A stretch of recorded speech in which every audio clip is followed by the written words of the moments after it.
Okay, magandang umaga mga bata. Ngayon ay may bago tayong tatalakayin.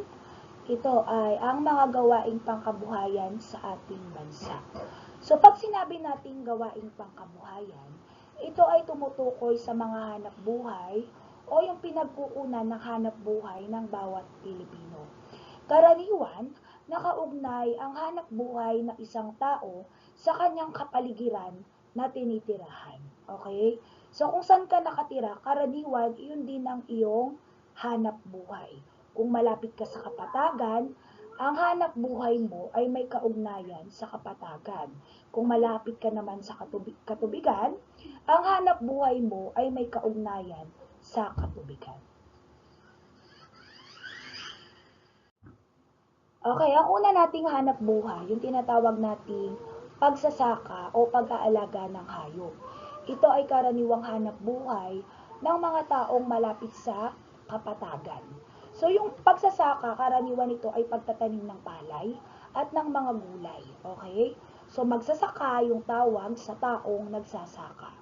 Maliban sa pagsasaka or pagtatanim, ginagawa rin nila yung pag-aalaga ng hayop tulad ng baka, kalabaw, bibe, kambing, baboy, manok, at iba pang mga hayop na matatagpuan sa mga yamang lupa.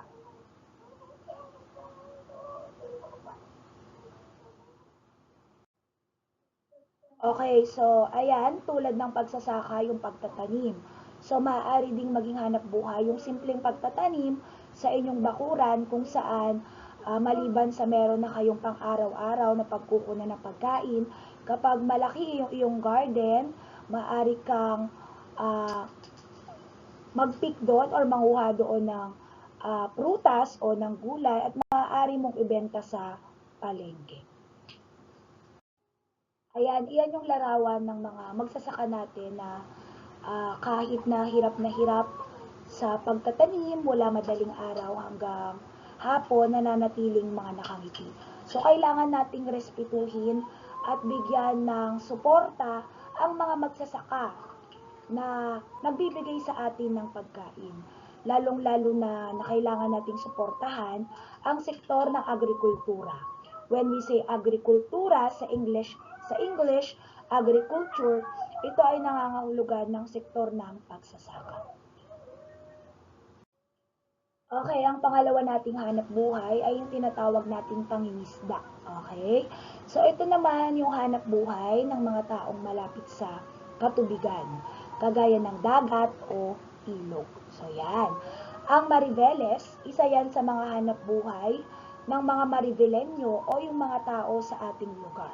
Kung mapapansin nyo, ang ating lugar ay malapit sa dagat. So marami sa atin, ang mga magulang, ay nagtatrabaho sa katubigan or sa dagat or sa ilog. So ang tawag doon ay pangingisda. Okay? So ang pangingisda ay isa ring marangal na trabaho ng mga Pilipino. Sila din ang nagbibigay sa atin ng mga yamang tubig tulad ng isda, pusit, alimango, alimasag, mga at iba pang mga yamang tubig.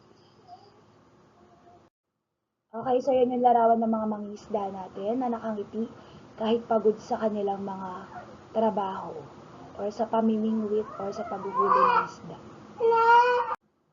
Okay, ang pangatlo naman nating hanap buhay ay tinatawag nating pagmimina o paghuhukay ng mga yamang mineral mula sa lupa. So, iyan. Kagaya ng mga tanso, ginto, yung mga pinag-aralan natin last time, nang magkaroon tayo ng pasok.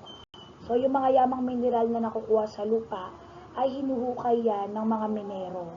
So, ang tawag sa kanilang hanap buhay ay pagmimina. Okay, pagkakaingin, ito yung pagsusunog ng mga puno sa kagubatan. So, dati, ito ang karaniwang hanap buhay ng mga taong malapit sa kagubatan. So, sa ngayon, ipinagbabawal na ang pagkakaingin sapagkat nagdudulot ito ng pagguho ng lupa or landslide, no? At saka pagbaha, yung walang habas na pagputol ng puno sa kukuban. So, So kung gagawa ka ng pagkakainin, dapat papalitan mo yung mga puno na sinunog mo. So ang karaniwang pinapayagan na lamang dito ay ang may mga permiso galing sa gobyerno o sa Department of Environment and Natural Resources. Okay po? So ngayon, meron tayong batas laban sa illegal na pagkakain. Sabi ko nga sa inyo, meron na mga pinapayagan, no? Ito yung mga katutubo natin na nakatira sa kagubatan. So ang batas na iyon ay yung tinatawag nating Presidential Decree number 705 o ang Revised Forestry Code of the Philippines. Ipinagbabawal sa batas na ito ang pagsusunog o paglinang ng mga lupang pangkagubatan na walang kaukulang permit. Yun nga, tulad ng sabi ko kanina, nagdudulot kasi ito ng pagkasira ng kalikasan at syempre ng pagguho ng lupa. Okay, ang panglima nating hanap buhay, yung tinatawag nating pangangaso sa kagubatan. So ito yung pagpatay o pagbitag ng kahit anong hayop o pagsunod o pagsubaybay nito na may layunin ng pagpatay nito. So pinag-aralan natin last time yung mga hayop na karaniwang makikita sa kagubatan tulad ng mga agila, ng mga usa, ng mga baboy rabo, ng mga unggoy, ng mga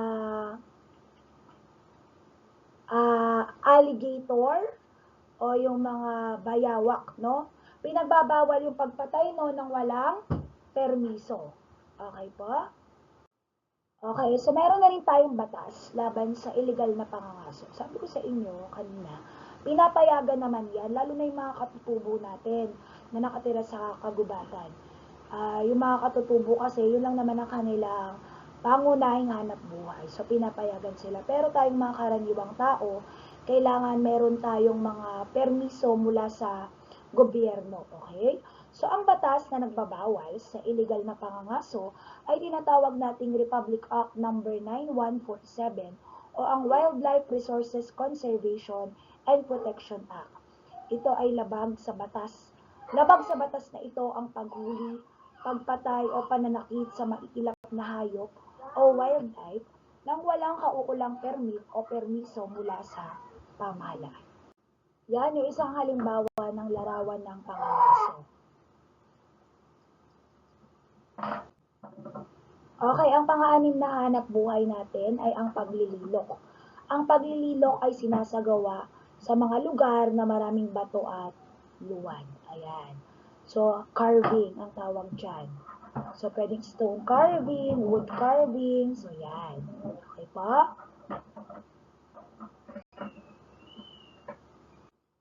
Ito yung mga lugar na karaniwang paglililok o carving ang kanilang hanap buhay. Una dyan ang Paete, Laguna. So, sino rito yung mga taga Laguna? So, iyan ang karaniwang hanap buhay ng mga taga Laguna. Kinikilala sila bilang carving capital of the Philippines. So, dyan nagmumula yung mga santo, dekorasyon sa dingding, mga laruan. Isa pa dyan, yung mga taga Pampanga, yung mga taga Betis, taga Guagua. So, sikat din sila sa paggawa ng mga salaset, mga dining table na magaganda at mga image ng simbahan, yung mga santo, si Jesus, si Mama Mary, at yung iba pang mga disenyo sa simbahan. At syempre, sa mga tribo naman, o sa mga katutubo, ang Ifugao at ang Benguet ay kilala sa paglililok ng bulol. Naalala nyo ba na pinag-drawing ko kayo noon? Nung bulol, yung kanilang rice god. So, yon, isa yan sa ginagawa nila sa paglililok. Maliwanag po? Okay, at ang pinakahuli naman nating hanap buhay ay ang pagmamanufaktura or manufacturing. Ito ay paggawa ng mga produkto gamit ang makina o manual na lakas paggawa. Halimbawa nito yung mga operator ng makina, manggagawa sa pabrika ng pagkain, tela, electronics, at sastre o iba pang mga gawain na may kaugnayan sa industriya.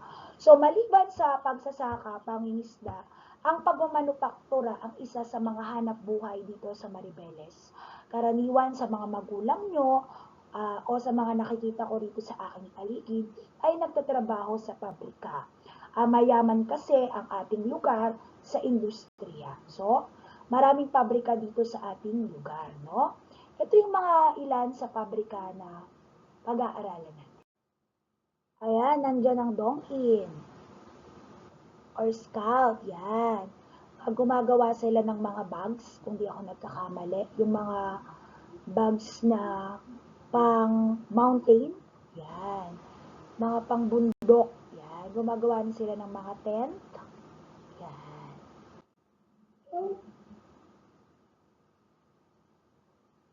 Ayan, meron din Essilor. Ang produkto naman nila dito ay salamin. Yan.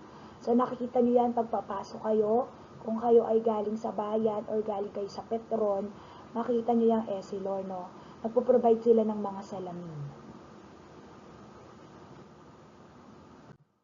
Ito naman yung PPMI, no? Ang ginagawa nila ay mga luxury bags tulad ng Coach, Kate Spade at iba pang mga bags na ine-export papunta sa ibang bansa. Pero made in the Philippines. Ayan, Scam, ganun din. Bags din ang ginagawa dyan. PFPF, ganun din po. Karaniwan naman ng mga produkto dito ay yung mga bags na ibinibenta ng mahal sa ibang bansa. And last one, Mitsumi. Marami pang ibang kumpanya, no? Ang Mitsumi naman, gumagawa sila ng electronics. Japan Electronics. So, marami pang mga pabrika na hindi ko nabanggit na maaaring alam nyo. Okay po? So, iyan. So, mga anak, lagi niyong tatandaan na ang hanap buhay natin ay karaniwang may kaugnayan sa ating kapaligiran. So, ang mga hanap buhay natin, ulitin natin, pagsasaka o pag-aalaga ng hayop o paghahayupan, pagtatanim, pangingisda, pagmimina, pagkakainin o pagsusunog ng kagubatan, pangangaso o paghuli ng mga wildlife o mga mababangis na hayop, paglililok, pagmamanufaktura. So, yun yung mga kabuhayan na karaniwang meron ang mga Pilipino dito sa ating bansa. Okay. Yun lang at maraming salamat sa pakikinig.